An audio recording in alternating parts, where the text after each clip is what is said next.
How we doing, everybody? Hey, so welcome back for another week. Today I've got a really great surprise. So today I'm actually going to hand the reins over to someone else. So we've brought in a special guest. So this is Rick. Hey guys, I'm Rick. I'm the executive chef for the Hill Street group in Tassie. So we produce food for 11 stores around the state. And today we're going to be making spanakopita, which is a traditional Greek dish involving lots of lovely greens, which we've got here. Brilliant. Oh, well, Rick, I'm going to leave it to you, mate. Go.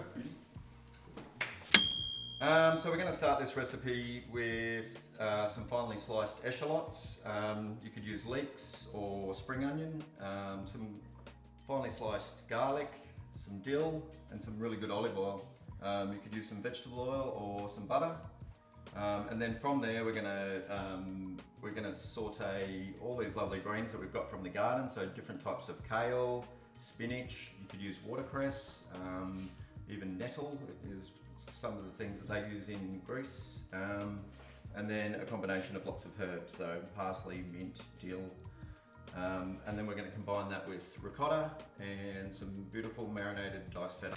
So once we've made our mix, which will essentially incorporate all these ingredients, there's lots of different approaches that you could take. You could make little triangles, beautiful little rolls, a nice big tray for your family. You can cut it up into school lunches and work lunches and things like that. The basis of the dish will involve the phyllo pastry. So more or less what we're going to do, and I'll show you how, is layer the phyllo pastry with clarified butter. So we'll show you that in a minute. If you wanted to, you could also use olive oil if you didn't like the flavour of butter, or vegetable oil would work just fine. So we'll show you how we assemble that.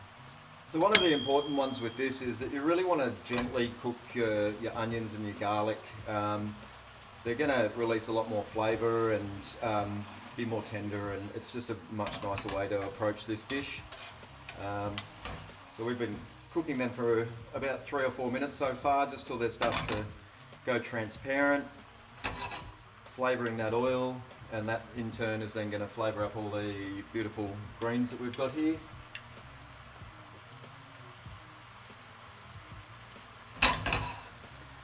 So now we can start to add all these greens. We don't want to overcook these, you're just trying to soften them, if anything. You'll find that you haven't got enough room in your pan, and then they soften down, and then you can add a bit more.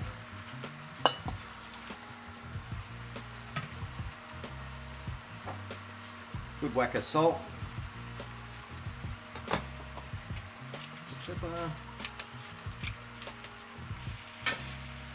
Once you see these leaves starting to go glossy, I suppose would be the best way to put it. That's when you know you're getting close. They're starting to release their moisture and they're starting to steam and soften. That's pretty much when you're almost there. So it's good to add all these lovely soft herbs at the end so that they don't get destroyed or go brown or anything like that. But they're going to also lighten up the flavour of this and make it taste delicious. So for that one I used parsley, mint and dill. You could also use oregano. Some people put fenugreek leaves in this one, but these sort of lighter herbs are the way to go.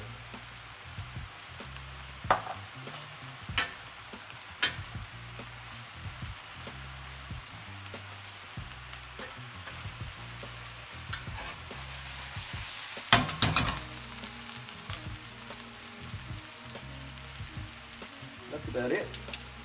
They've all changed colour and become glossy. They're soft but not wilted to death. We're ready to go. We'll get that off and we're done. Okay, so now we're going to start assembling the actual filling of the spanakopita. So the greens that we've cooked earlier are all nice and sweated down.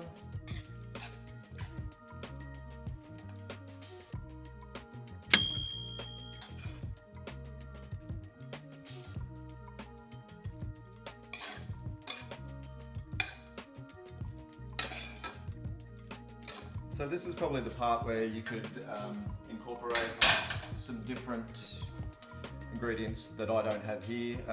You know, like if you couldn't find pine nuts or something like that, some flaked almonds or even some walnuts. Some people even put a little bit of brown rice in this dish to soak up some of the moisture and just gives it a bit more of a hearty sort of feel. So I'm going to combine it with about 300 grams of ricotta.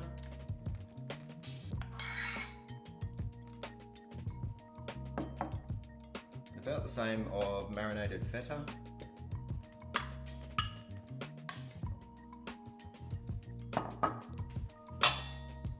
Sprinkle of the pine nuts. Always try and toast your nuts. It really releases a lot more flavour and gives them a nice crunch and just beautiful. And about 3 eggs for this one.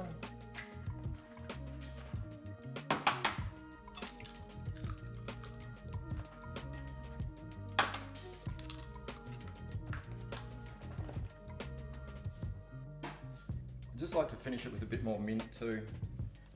Just lightens it up. Tastes beautiful. So with this, you really want to sort of just gently combine.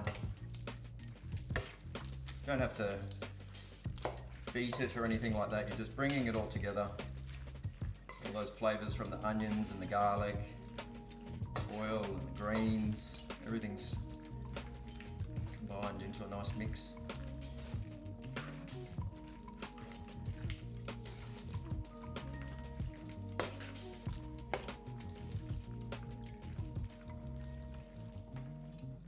Some people even do a vegan version of this with tofu in it, and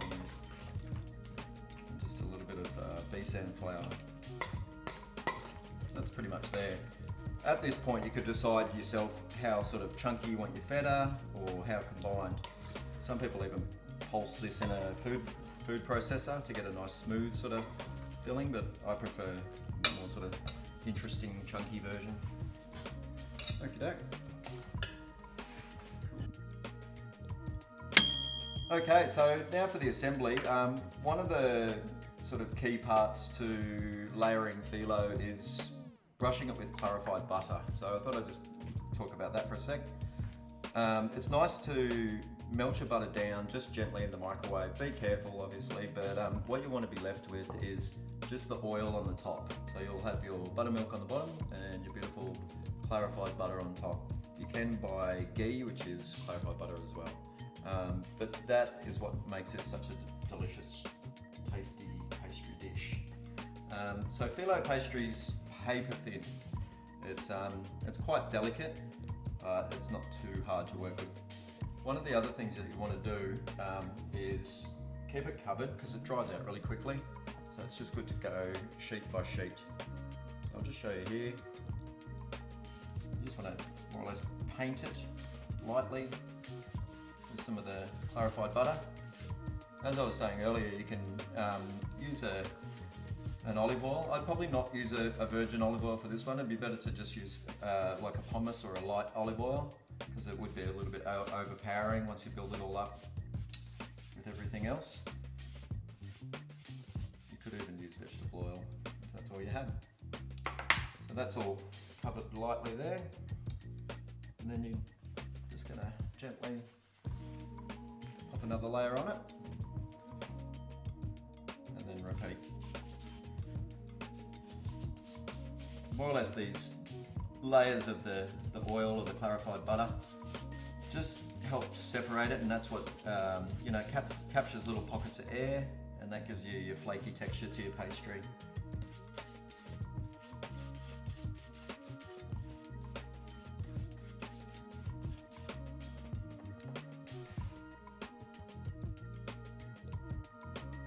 That's the tricky bit, separating.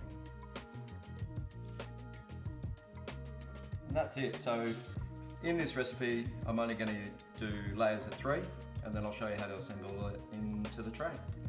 Okay, so I've done five lots of those 3-layered phyllo. So in the base was the one that I showed you initially, and then for this particular tin, it's worked out quite well.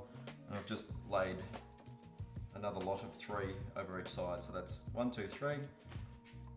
You just do that process a few times, and that just gives you a nice base, and then some walls, and then we're going to fold these guys over the top, and just put a little bit more on the top there. As with, you know, all cooking as well, you can make whatever shape you want. Like these layered pastries, now that you know how to do that, you can make into little sort of cigar shaped items, or fold them into triangles, or you know, you might have a little bit too much mix. You can make some lovely things for school lunches or for yourself. So there's that mix that we've made earlier. I'm just gonna spoon him in there.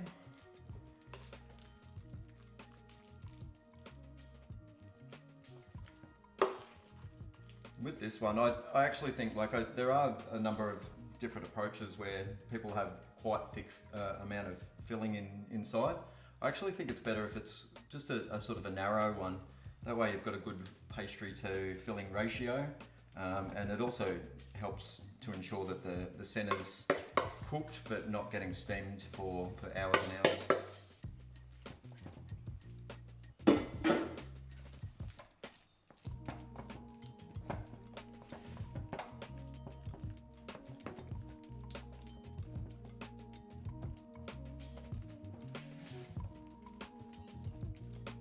Could use one of your cake tins if you had something like that. A springform cake tin would be perfect for this.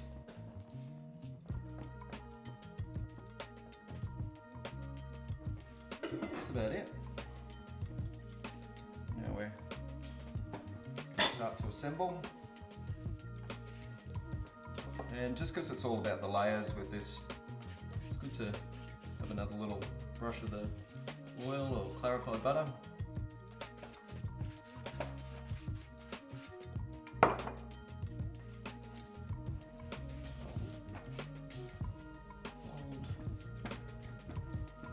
Bit of a press down just to remove any air bubbles and make sure that it's all nice and even.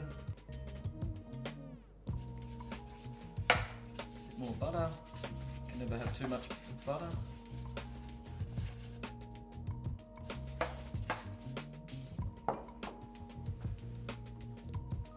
And just 3 more layers again on top.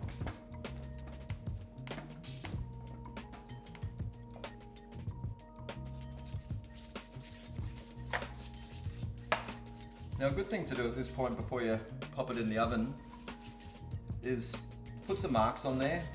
It can sort of help, you know, knowing how many pieces you're going to get for the family before you start cutting it up and cut yourself short or something like that.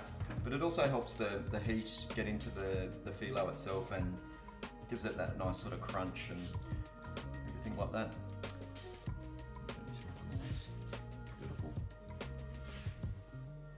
How many pieces do you want, Vince? 2. Looks fantastic, Rick.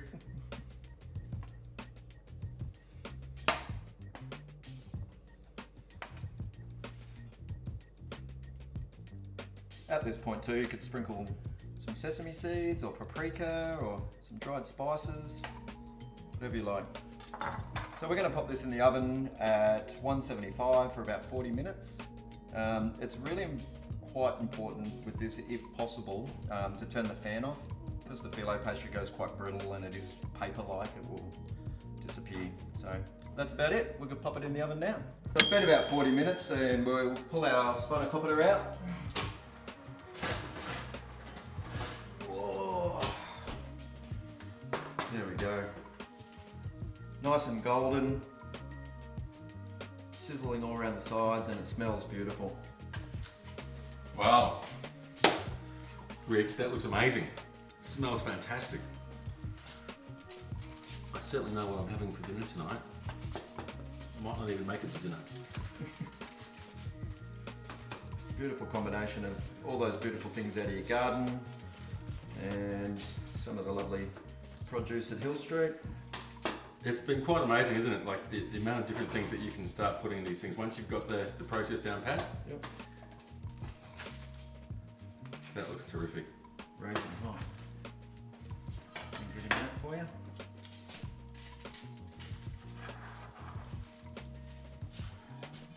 Look at this. There you go, mate. Would you eat that? Wow, look at this, spanakopita. I'd eat that.